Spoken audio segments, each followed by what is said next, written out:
Bismillahirrahmanirrahim.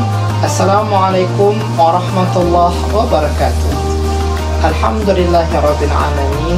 Allahumma shalli ala sayyidina Muhammad wa ala alihi wa sahbihi ajma'in, amma ba'du. Saudara-saudariku, sahabat UNH dimanapun Anda berada, alhamdulillah, segala puji bagi Allah Subhanahu wa ta'ala. Di 10 malam terakhir ini, Allah Subhanahu wa ta'ala senantiasa memberikan kita nikmat iman, sehat badan kita semua, sehingga kita mampu melaksanakan ibadah puasa qiyam Ramadan. Di pagi hari, di siang hari kita berpuasa, di malam hari kita hidupkan dengan sholat berjamaah, sholat tarawih berjamaah, sholat witir berjamaah, dan juga memperbanyak membaca Al-Quran lewat program tadarus.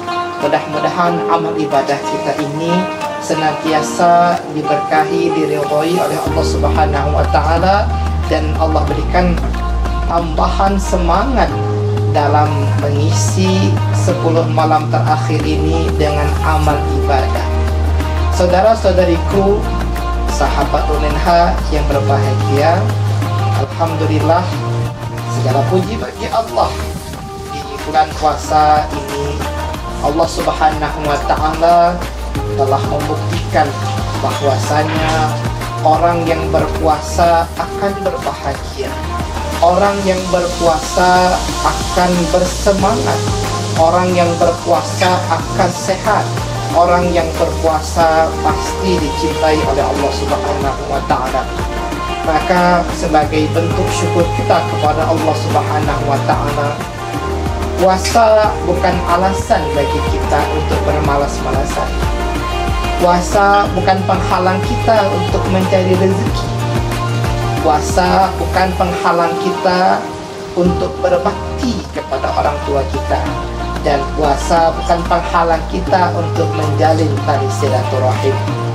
Maka Nabi pernah ditanya oleh seorang sahabat, "Ya Rasulullah, sahabatku menegurku, aku sedang beribadah khusyuk menghadap Allah Subhanahu wa ta'ala, tapi dia menegurku. Wahai saudaraku," katanya, "keluargamu punya hak, badanmu punya hak, dan kamu juga punya hak. Maka berikanlah dari setiap elemen komponen dalam hidupmu itu, ataupun bagian dalam hidupmu itu, haknya masing-masing." Maka hal ini disampaikan kepada Nabi, "Apakah betul kata saudaraku itu ya Rasulullah?" Maka Nabi pun mengiyakan, "Iya, betul. Setiap bagian hidup kita ini punya hak. Tubuh kita punya hak, keluarga kita punya hak, dan pekerjaan kita mencari rezeki, tugas kita mencari rezeki punya hak juga untuk kita sampaikan haknya masing-masing." Maka Allah Subhanahu wa ta'ala menjanjikan pahala yang besar bagi orang yang beribadah. Itu pun juga sebagai pesan, jangan sampai melupakan kewajiban. Ketika puasa bukan menjadi lemah, justru puasa membuat kita semangat untuk bekerja. Puasa membuat kita lebih semangat untuk menjemput rezeki yang halal, sehingga dari rezeki yang halal itu kita menjadi lebih semangat untuk beribadah. Rezeki yang kita dapatkan, kita bawakan ke rumah kita, kita berikan kepada anak istri kita, itu akan menjadi sedekah untuk kita. Dan jika itu halal, maka akan menjadi sumber kekuatan untuk menambah amal ibadah kepada Allah Subhanahu wa ta'ala. Maka kata para ulama, "Man akalal halal ata'at jawaruhu sya'am aba."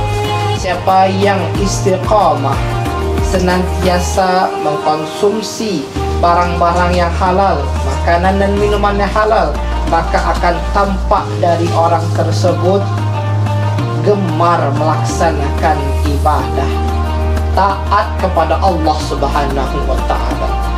Tapi kalau dia tak peduli dengan apa yang dia makan, dia tak peduli apa yang dia berikan kepada anak dan istrinya, maka apa yang terjadi? Ausat jawarihuhu sya'a aba, maka tubuhnya, anggota tubuhnya akan mudah jatuh kepada kesalahan, akan mudah jatuh kepada kekhilafan, dan akan enteng tergelincir pada kemaksiatan kepada Allah Subhanahu wa Ta'ala. Maka saudara-saudariku, sahabat UNH yang berbahagia, kita jadikan Ramadan sebagai bulan pendidikan untuk diri kita, untuk menyeimbangkan antara kehidupan sosial kita, kewajiban kita sehari-hari, dengan tanpa mengesampingkan kewajiban kita kepada Allah Subhanahu wa Ta'ala.